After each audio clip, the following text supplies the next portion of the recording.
আরকুকে সকলকে ওয়েলকাম। আজ আমি তৈরি করে দেখাবো বক ফুলের বড়া। খুব অল্প কয়েকটা উপকরণ দিয়ে আমি কি করে বক ফুলের বড়া তৈরি করি চলুন একবার দেখে নেবে। বক ফুলের বড়া তৈরি করার জন্য আমি এখানে একটা দেখুন বাটি নিয়েছি। এবার বক ফুলের মাঝখানে যে লম্বা সিদ্ধারা থাকে সেই ডান্ডিটা আমি ফেলে দিলাম আর বোটাটাও ফেলে দেব। ঠিক এইভাবে বক ফুলগুলো কেটে নিয়েছি। এইভাবে আস্তে আস্তে সবকটা বক ফুলের ডান্ডিগুলো আর বোটাটা আমি ফেলে দেব।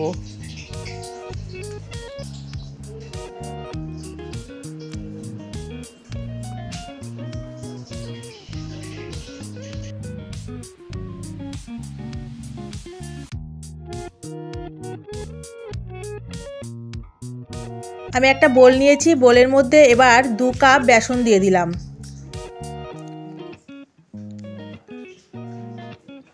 এবার এর মধ্যে ছোট চামচের 1 চামচ লবণ দিয়ে দেব।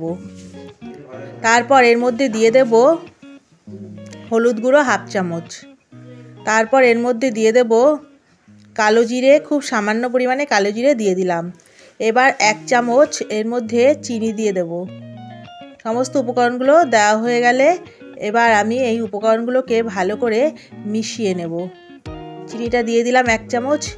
উপকরণগুলো শুকনো উপকরণগুলোকে ভালো করে মিশিয়ে নিলাম।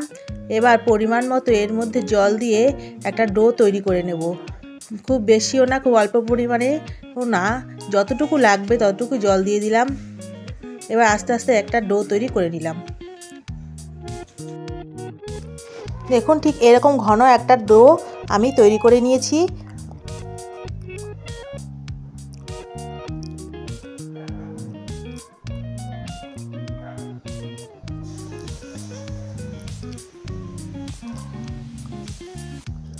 এবার 15 মিনিট ধরে আমি একটা ঢাকনা দিয়ে ঢেকে রাখবো। এভাবে ব্যাটারটাকে 15 মিনিট ঢেকে রেখেছিলাম। দেখুন ব্যাটারটা এরকম অবস্থায় আছে। এবার আমি একটা কড়া বসিয়ে দেব। ওভেনে একটা কড়া বসিয়ে দিয়েছি। এবার সানরাইজের সাদা তেল আমি দিয়ে দিলাম 2 চামচ। তেলটা গরম হওয়া পর্যন্ত অপেক্ষা করব। তেলটা গরম হয়ে গেছে, এখানে আমি আঁচটা অল্প করে দিয়েছি। এবার 2টো বক ফুল এর মধ্যে দিয়ে দিলাম।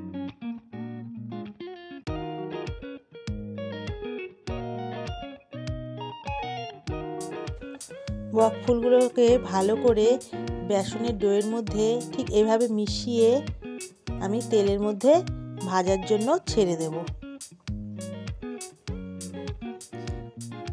এক এক করে 4-5টা বক ফুল আমি তেলের মধ্যে ভেজে নেব।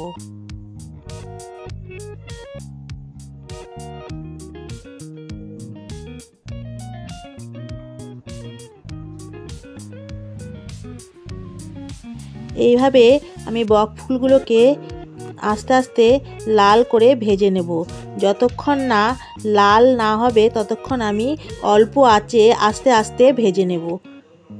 লাল হওয়া পর্যন্ত আমি এপিঠ ওপিঠ শুধু উল্টাতেই থাকবো। এক পিঠ লাল হয়ে গেলে আবার আরেক পিঠ তুলে দেব।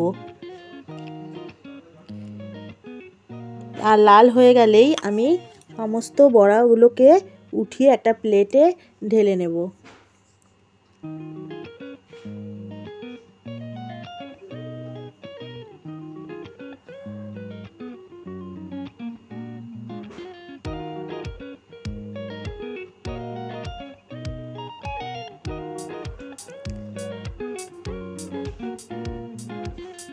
দেখুন বড়াগুলো লাল লাল করে আমি এভাবে ভেজে নিয়েছি।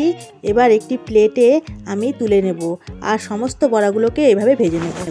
দেখুন আমার বক ফুলের বড়াগুলো এরকম হয়েছে। এইভাবে আপনারা বক ফুলের বড়া তৈরি করে বাড়িতে গরম ভাতের সঙ্গে খাবেন, খেতে খুবই ভালো লাগবে। যদি ভিডিওটি ভালো লাগে লাইক কমেন্ট শেয়ার সাবস্ক্রাইব করবেন। সবাই ভালো থাকবেন, সুস্থ থাকবেন, আমার পাশে থাকবেন।